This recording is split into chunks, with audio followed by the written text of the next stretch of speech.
So I'm going to talk to you, keep it to 10 minutes, about what we're doing in the UK. So much like in the Republic, we've set up a part of government to try and coalesce what we're doing. So we cover a lot of different things, as you can see from this slide. So I'm just going to whistle-stop tour through some of the things we're doing in the UK and not everything that you see up there.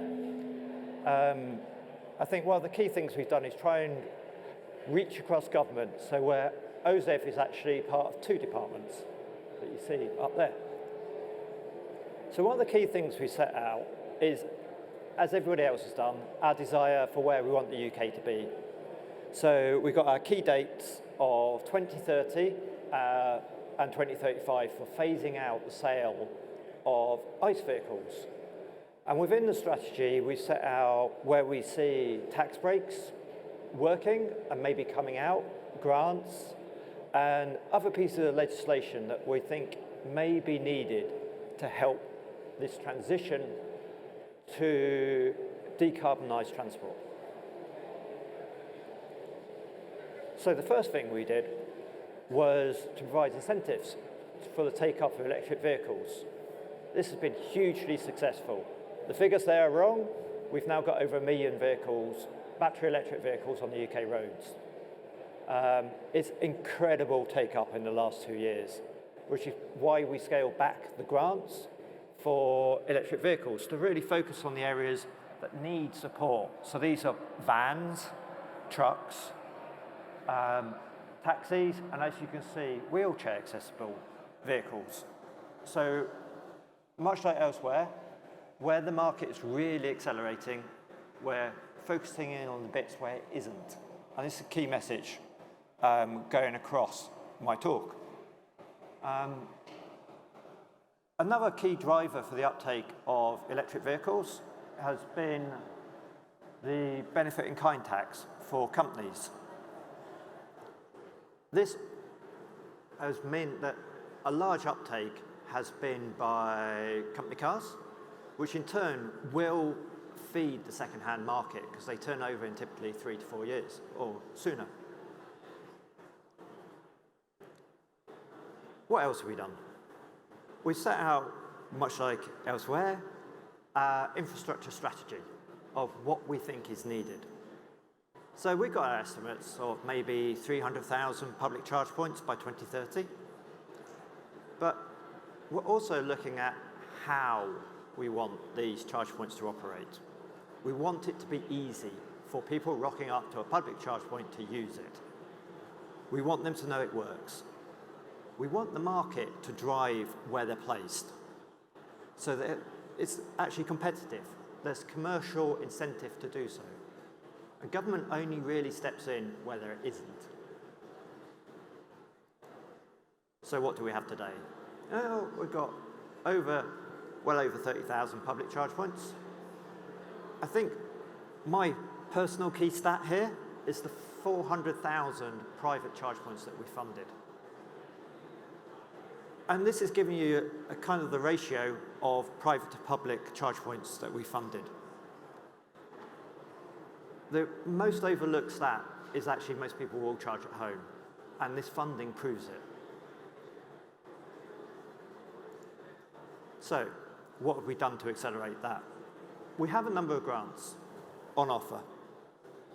If you're an EV driver, because of that phenomenal uptake in EVs, we've actually dialed back those grants. And what we're focusing on is areas where we think support is needed.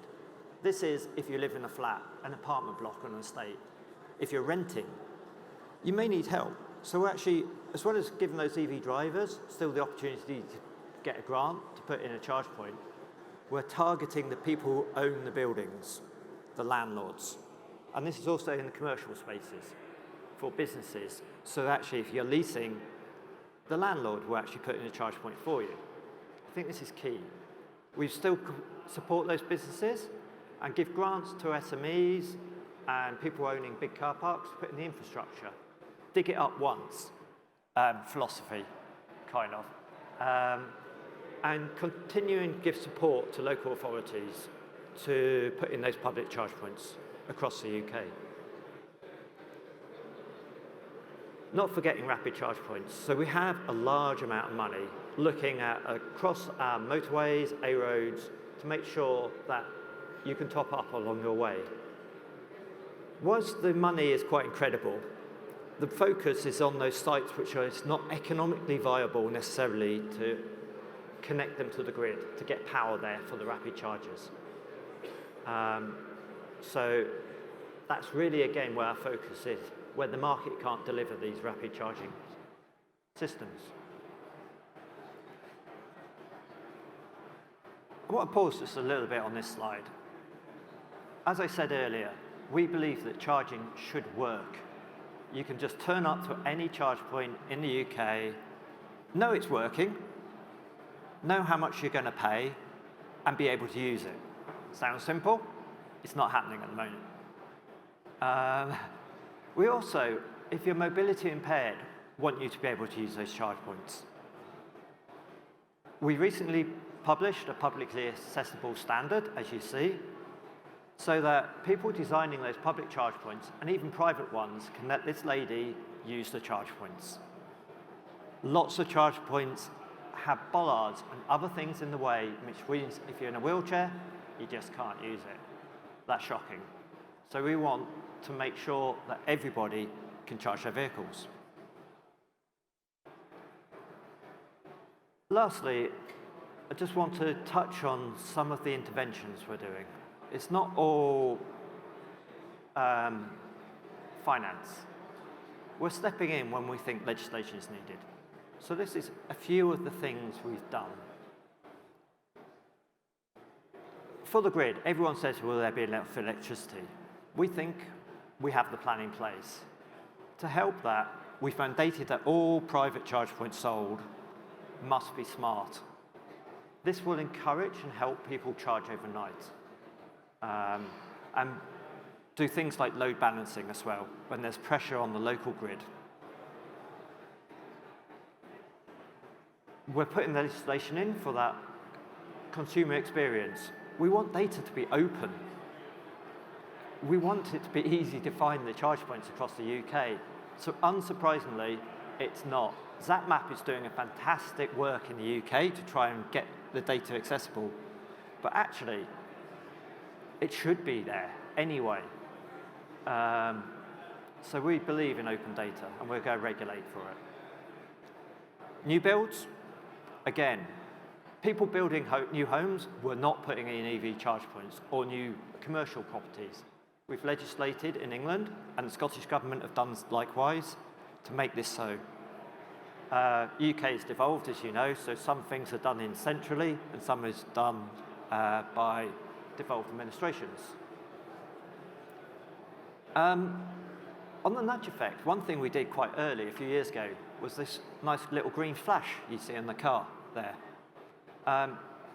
Seems quite small, but it's actually really, really useful for letting people know there's electric vehicles around. They don't necessarily look different from ICE vehicles.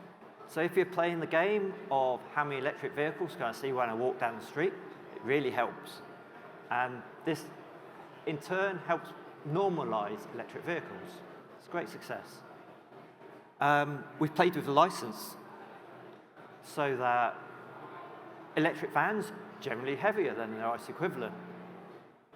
To enable people to carry the same load under the standard driving license, we've actually upped the tonnage which you can drive with. Again, a small change that makes a big impact. And then lastly, looking at tax. I've already talked about the tax incentive for companies and company cars. We've also given tax incentives to put the infrastructure in, capital allowances. These all won't be around forever, but again, it's trying to get that market incentive. The grants for B&B, small accommodation businesses, we started giving grants to them so that if you're going on holiday somewhere in the UK, you've got better certainty that you can charge your EV when you get there. So it's looking at those small things, and we'll continue to analyze the market and see what we can do. but we want the market to lead, so government's there to support. And that's quite a quick canter through what we're doing in the UK.